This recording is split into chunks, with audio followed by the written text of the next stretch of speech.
Today we're talking about how to solve quadratics. So we've been graphing, finding key features. One of those key features is the x-intercepts, and those are what we call the solutions. So what are solutions to a quadratic function? They are the x-intercepts.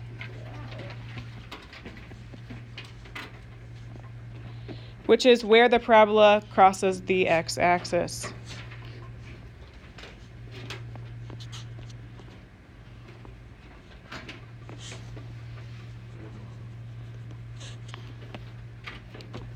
Now you're going to see that not every parabola has solutions because not every parabola touches the x-axis. Some of them are above the x-axis, some of them only touch once, and some of them touch twice.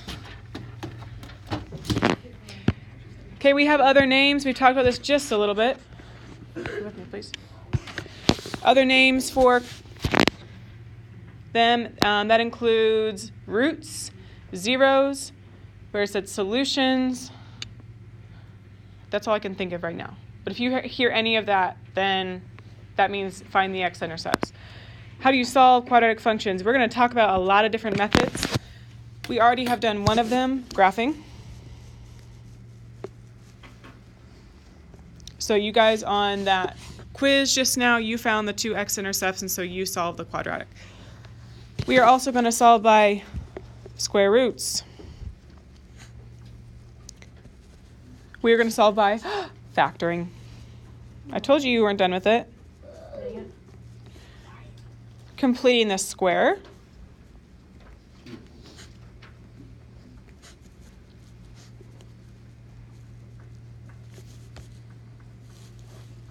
And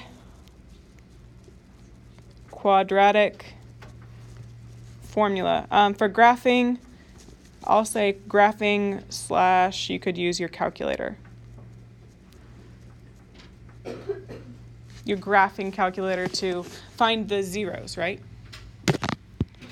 So these are all the different methods we're going to talk about over the next 2 weeks. You're going to get real good at them. We're going to talk about when to use which, because you can't use all of these all the time. When you are writing your answers, it needs to be number, comma, 0.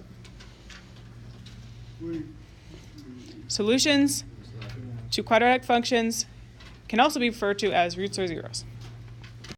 So looking at these graphs, what are the solutions to these quadratic functions? Would you please tell the person next to you, what are the solutions? Mira, can you give me the solutions to the graph on the left? 2, 0, and... Yep. And Ben, can you give me the solution to the graph on the right?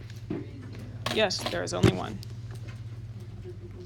So this was a good idea to solve by graphing because it was very obvious where our x-intercepts were. Easy, done.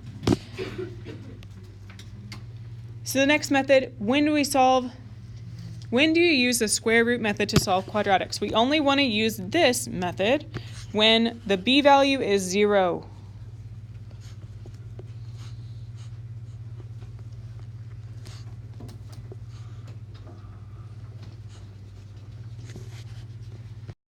So in other words, there will be an a term, ax squared, plus c.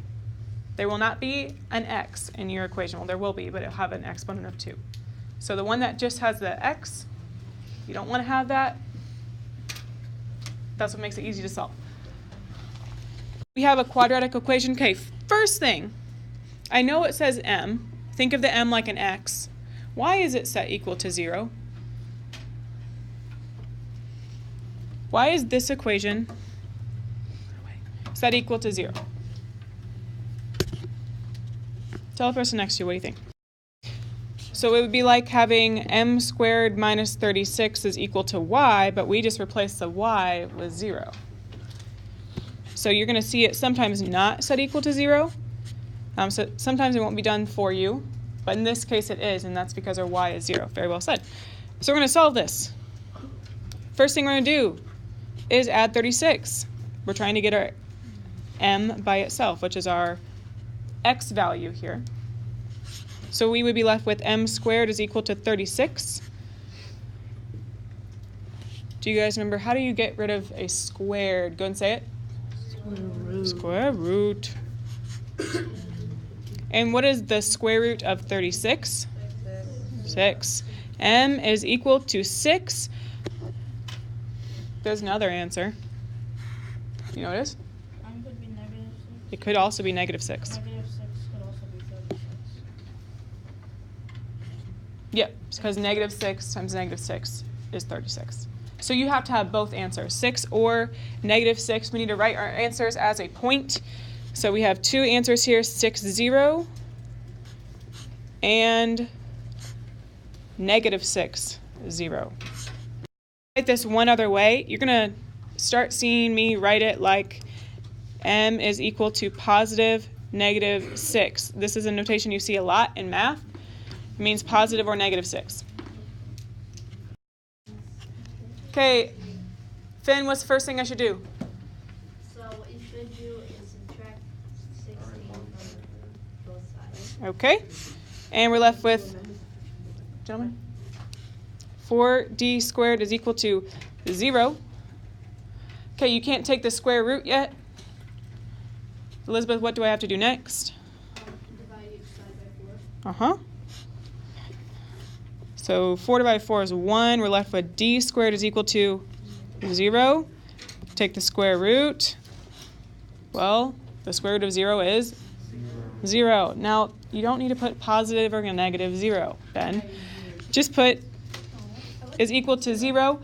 Do not say no solutions. There is a solution here. X is equal to 0, and the y is equal to 0.